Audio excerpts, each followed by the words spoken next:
I couldn't come out with a song like this as a brand new artist. I kind of had to like Taylor Swift it in 2006 when she put out My Song. It was very approachable, and it could be applied to a lot of situations. And I took that same approach, like, you know, I'm only one call away. I'm gonna get as many fucking fans as I can, and I'm gonna get their mothers to like the music too, and maybe their dads even, and the whole family's gonna listen to my shit, and it's like bright and happy, and everyone has their like iPhones in the air, and they're all singing along. And now we're on the "This is about me" music. This is what I wanted to say for a long time.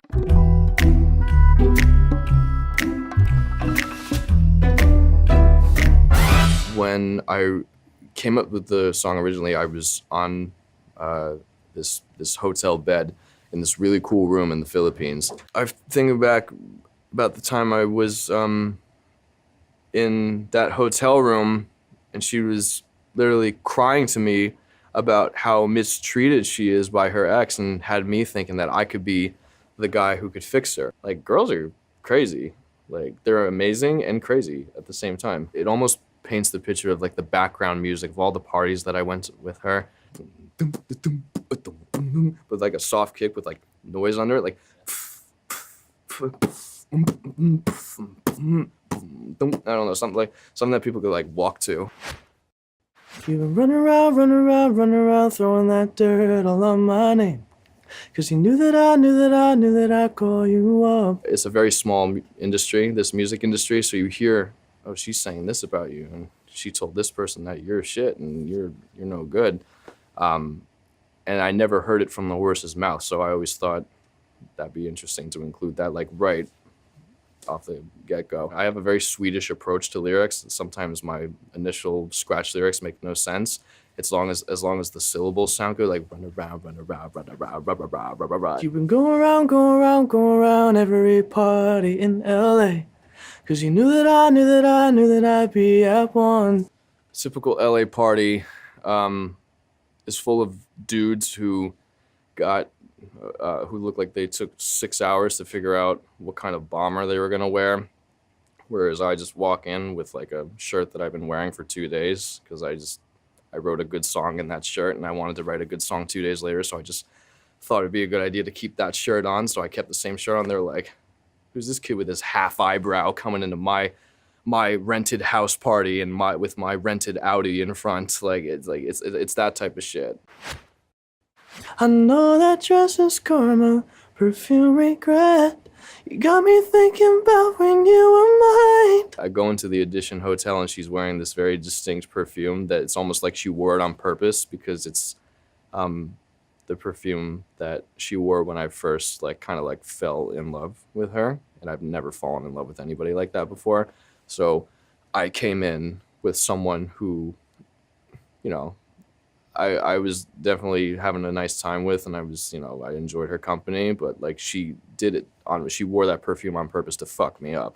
And now I'm all up on you, what you expect, but you're not coming home with me tonight. When I saw her, it sounds mean, but I just ditched the girl that I was with, and I was so enamored by this girl that I wanted everything. I knew it was over, but I just thought if I walked up to her, something would ignite again. But I figured she's not coming home with me tonight. She just wants attention. You just want attention. You don't want my heart. Maybe you just hate the thought of me with someone new. Yeah, you just want attention. I knew from the start. You're just making sure I'm never getting over you. When we would be talking in the hotel, she'd be like, you want to sleep over? And I'd be like, yes, I'm gonna get it in. And then nothing would happen, which is totally fine. But after the fifth time of that happening, I knew what she was doing. I knew that she was trying to make me so embedded to her that I would never leave her, but I would never get what I wanted out of her. So she was doing that repeatedly just to get something out of me, which was for me to be attached to her hip at all times. Baby, around now they put on greatest standing place to place. You already know what you want. What are you doing to me? What are you doing now?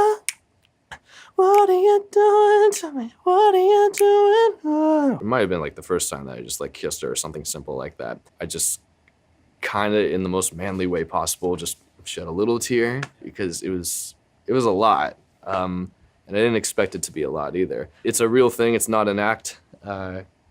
It's hard to listen to it. So this new music is genuinely me and kind of minor and dark, and I'm not always happy Charlie of what I appear to be in interviews. I'm crazy, I have perfect pitch, and I hear car horns and I have to leave the party because I heard too many car horns, and this girl's hitting on me and it stresses me out, and I keep hearing the car horns, and I'm thinking about a song that I made a couple hours ago, and I'm comparing it to the key of the car horn, which is two notes together and they're rubbing up against each other, and it's stressing me out, and she's giving me a drink, and I'm getting too, it's too much to handle, so I have to go home and write a sad song. This is what this album is about. This is what this new music is about.